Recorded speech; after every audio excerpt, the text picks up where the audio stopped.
Hello everyone, स्वागत है आपका स्टडी रेस क्लासेस के करंट अफेयर सेक्शन में, जहां पर हम आपके लिए लेकर आते हैं day to day current update. आज है 8 मई और 7 मई की जितनी भी इम्पॉर्टेंट अपडेट है वो सारी इस वीडियो में हैं। चलिए आज की करंट अपडेट शुरू करते हैं।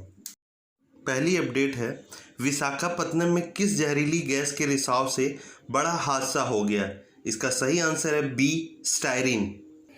आंध्र प्रदेश के विशाखापत्तनम में स्थित एलजी पॉलीमर्स प्लांट में स्टायरीन नाम की गैस का रिसाव होने के कारण ये बड़ी ट्रेजेडी हो गई है। इसके कारण 4 से 5 गांव टोटल प्रभावित हुए, जिसमें 1000 से ज़्यादा लोग हैं। करीबन 10 से 12 लोगों की मृत्यु भी हो गई है। काफ़ी लोग सीरियसली इंजर्ड भी हैं और हॉस्पिटल में अभी भी एडमिट है, उनका ट्रीटमेंट चल रहा है।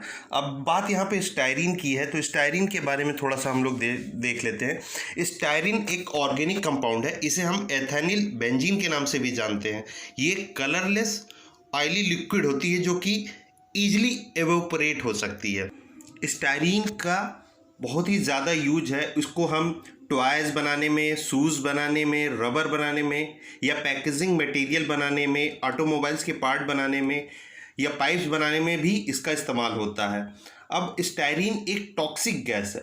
अगर कोई शॉर्ट टर्म के लिए स्टायरीन के संपर्क में आता है तो आँखों में जलन और रेस्पिरेटरी प्रॉब्लम हो सकती है उसको। अगर कोई लॉन्ग टर्म इसमें संपर्क में आ जाएगा तो उसके सेंट्रल नर्वस सिस्टम पे इफ़ेक्ट हो सकता है, जैसे कि उसको हेडेक हो सकता है या बॉडी में वीकनेस आ जाएगी या थकान हमेशा महसूस होगी या फिर हियरिंग लॉस भी हो सकता है। तो ये सारी इंपॉर्टेंट बातें हैं। ये थोड़ा सा आप याद रखिएगा कि विशाखापत्तनम के एलजी पॉलीमर्स से क्यों कौन सी गैस का रिसाव हुआ था। उसका सही आंसर है स्टायरीन। नेक्स्ट है हमारा, लॉन्ग मार्च 5B रॉकेट किस देश ने हाल ही में लॉन्च किया है? इसका सही आंसर है ए, चीन। चाइना स्पेस स्टेशन का निर्माण कर रहा है और इस रॉकेट की सक्सेसफुल लॉन्चिंग से उसको स्पेस स्टेशन कंस्ट्रक्ट करने में बहुत बड़ी हेल्प मिलने वाली है। ये लॉन्ग मार्च 5B रॉकेट जो है, स्पेस स्टेशन के जितने मॉड्यूल्स होंगे उनको ये कैरी करेगा फ्रॉम अर्थ टू स्पेस। ये उसके हिसाब से डिज़ाइन किया गया है। ये रॉकेट 53.7 मीटर लॉन्ग था। एक इसमें कोर स्टेज है, 4 बूस्टर लगे हुए थे और 800 टन की इसकी कैपेसिटी है। 800 टन मास ये कैरी करेगा। इसमें फ्यूल कौन सा इस्तेमाल हुआ है? Liquid oxygen, liquid hydrogen and kerosene. अब यहाँ पे नाम चाइना का आया है, तो चाइना से आप याद रखिएगा कि कोरोना वायरस का जन्मदाता चाइना ही है। बीमारी का नाम है कोरोना वायरस डिजीज़ और उसके वायरस का नाम है SARS-CoV-2। नाम याद रखिएगा, इम्पॉर्टेंट है, याद रखिएगा इसको। नेक्स्ट है हमारा, हाल ही में किसके द्वारा बनाए गए व्यक्तिगत सुरक्षा उपकरण यानी PPE personal protection equipment kit को institute of nuclear medicine and allied sciences द्वारा मंजूरी मिली है? इसका सही आंसर है A, Indian navy. Indian navy के द्वारा डिज़ाइन किया हुआ और प्रोड्यूस किए हुए PPE किट को INMAS यानी institute of nuclear medicine and allied sciences द्वारा मंजूरी मिल गई है। अब ये INMAS क्या है? ये इंस्टीट्यूट DRDO का ही एक संगठन है जो PPE के टेस्टिंग और सर्टिफिकेशन के लिए काम कर रहा है। अगर क्लिनिकल कोविड सिचुएशन आती है तो बड़े पैमाने पर प्रोडक्शन और सर्टिफिकेशन के लिए भी यही काम करेगा। तो ये नाम याद रखिएगा कि इंडियन नेवी ने पर्सनल प्रोटेक्शन इक्विपमेंट बनाया है जिसको INMAS ने मंजूरी भी दी है। नेक्स्ट क्वेश्चन है हमारा, हाल ही में मुस्तफ़ा अल कदीमी कहाँ के प्रधानमंत्री बने हैं? इसका सही आंसर है बी, इराक।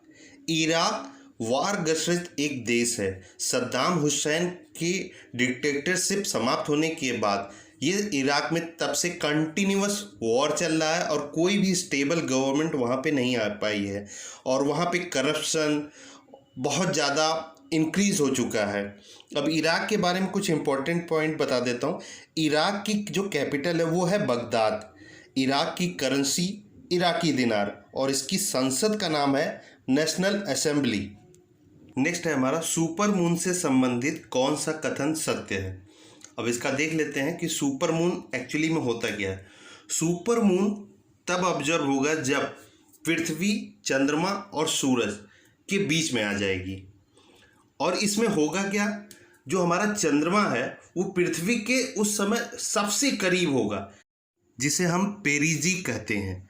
अब इस पॉइंट के कारण जो हमारा चंद्रमा है वो अपने नॉर्मल साइज से 14% बड़ा और 30% ज़्यादा चमकदार दिखाई देता है। इसी कारण इसे हम सुपर मून भी कहते हैं। और 7 मई को ही सुपर मून या फ्लावर मून भी ऑब्जर्व हुआ है। फ्लावर क्योंकि जनरली ये रेस्ट ऑफ द वर्ल्ड में ये 4 बजे सुबह ऑब्जर्व किया गया। अब सुबह जो 4 बजे सुबह का समय है वो फूलों के खिलने का समय है, इसलिए इसे हम फ्लावर मून भी कहते हैं। अब हम आते हैं अपने क्वेश्चन के ऑप्शन पे। अब ए ऑप्शन लिखा है चंद्रमा पृथ्वी के सबसे नज़दीक होता है, बिल्कुल सही बात है। बी ऑप्शन है चंद्रमा पृथ्वी सूरज के एक ही पंक्ति में होते हैं, ये भी सही बात है। ये हाल में 7 मई को देखा गया, ये भी सही बात है। यानी इसके सारे ऑप्शन सही हैं। इसका उत्तर हो जाएगा डी आंसर इसका सही है। नेक्स्ट है हमारा हाल ही में दादा दादी और नाना नानी अभियान जो कि वरिष्ठ नागरिकों के लिए है, किसके द्वारा चलाया गया है। इसका सही आंसर है बी, नीति आयोग। अब यह है क्या, पिरामिल फाउंडेशन के सहयोग से नीति आयोग ने सुरक्षित दादा दादी और नाना नानी अभियान चलाया है। ये बेसिकली जो हमारे सीनियर सिटीजन हैं उनके स्वास्थ्य को ध्यान में रखते हुए ये अभियान चलाया गया है। तो चूँकि ये इस समय देश में, पूरे देश में महामारी फैली हुई है और सबसे ज़्यादा जो वल्नरेबल है महामारी के प्रति वो है हमारे सीनियर सिटीजन, तो उनको स्वास्थ्य की सुरक्षा की जाए, उनको ये जागरूकता लाई जाए, इसलिए इस अभियान को शुरू किया गया है।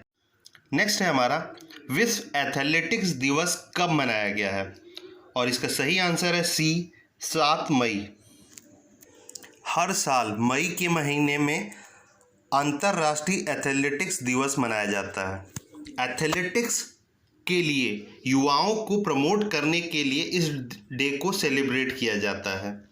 नेक्स्ट है हमारा उत्तर कोरिया के तानाशाह किम जोंग उनको किस देश ने द्वितीय विश्व युद्ध स्मारक पदक से सम्मानित किया है।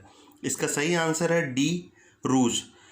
द्वितीय विश्व युद्ध के दौरान रशिया के जो सैनिक उत्तर कोरिया में मारे गए उनकी स्मृति को संरक्षित रखने के लिए रशिया ने किम जोंग को स्मृति चिन्ह की उपाधि से सम्मानित किया है।